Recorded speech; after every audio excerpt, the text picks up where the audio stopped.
Shalom, j'espère que vous allez bien. Moi, je me porte très bien par la grâce de Dieu. Pasteur Sylvie Ava, servante de l'Éternel et à votre service aussi. Nous sommes toujours dans le chapitre de l'accomplissement des promesses de Dieu. Et ce matin, je voudrais te parler de la tentation.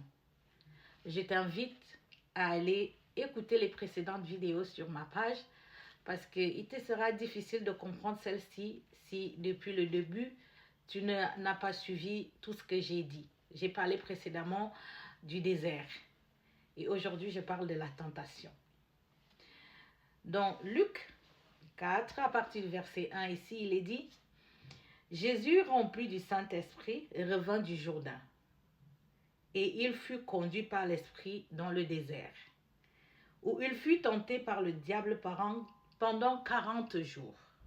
Il ne mangea rien du tout durant ces jours-là, et après qu'ils furent écoulés, il eut faim. » Bien-aimé, j'ai parlé du désert dernièrement et j'ai dit que le désert n'est pas fait pour te faire mourir.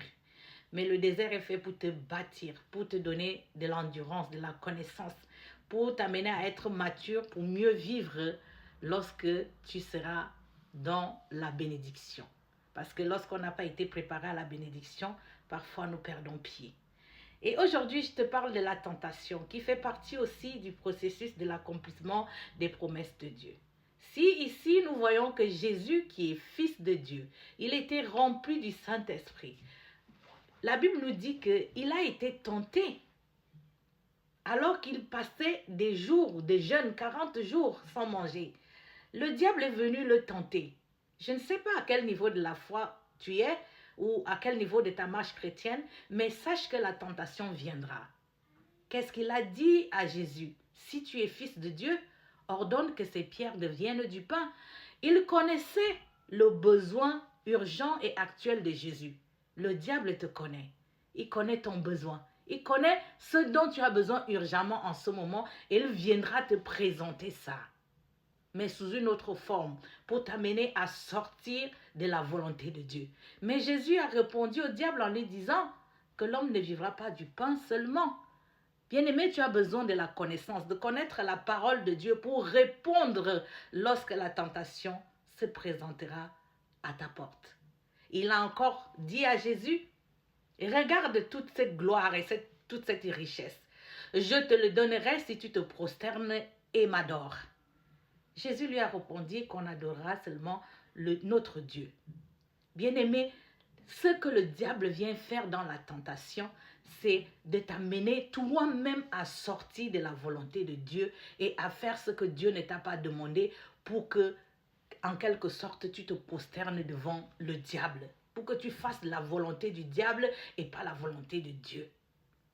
Parce que le diable, en fait, n'a aucun pouvoir d'empêcher que les promesses de Dieu s'accomplissent dans ta vie. Il n'a pas le pouvoir de faire en sorte que la bénédiction que Dieu a prévue pour toi, que tu ne la vives pas. La seule chose qu'il peut faire, c'est t'exciter par multiples épreuves pour que toi-même tu sortes de la volonté de Dieu.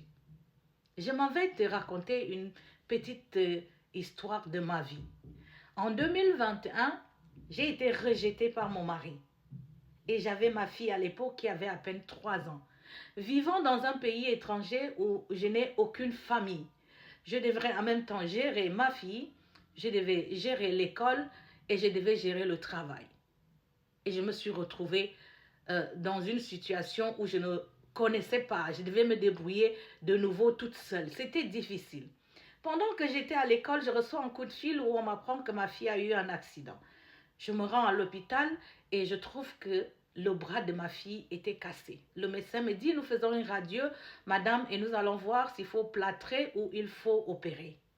Quelques minutes, le médecin m'annonce que nous devons impérativement opérer votre fille. Cette nouvelle était comme un coup de marsue sur ma tête. Vous savez, les opérations, personne n'aime passer par là.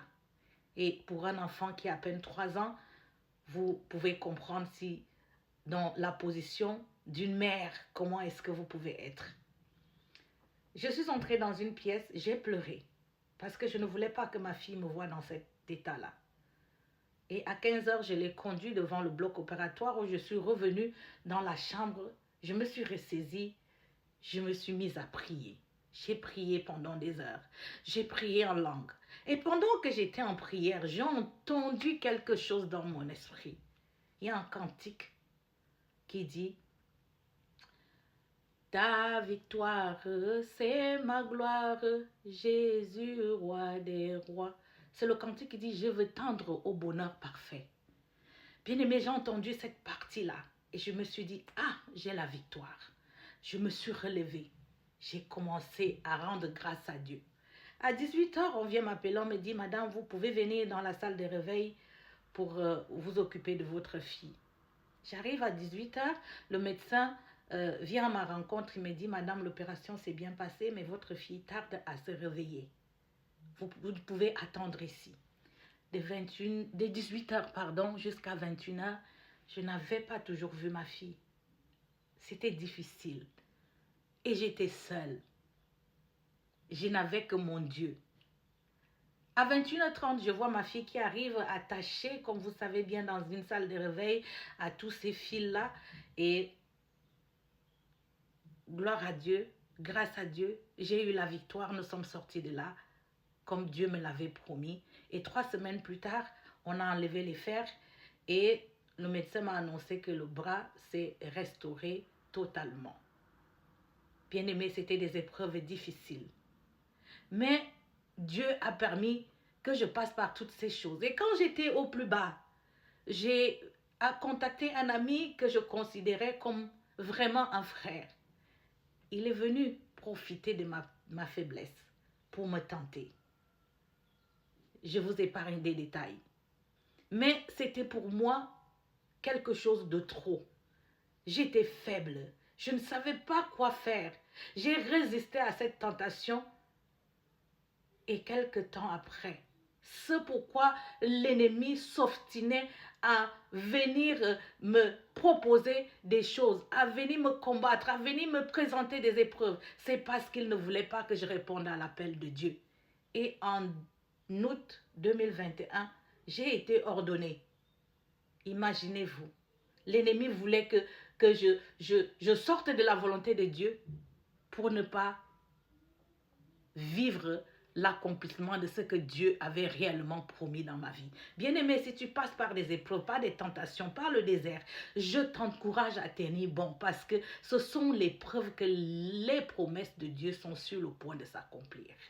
Les promesses de Dieu, elles s'accompliront certainement dans ta vie. La victoire que Dieu m'a donnée, qu'il t'accorde cette victoire et tiens bon, résiste à la tentation. Et Dieu accomplira ses promesses dans ta vie, certainement. Shalom.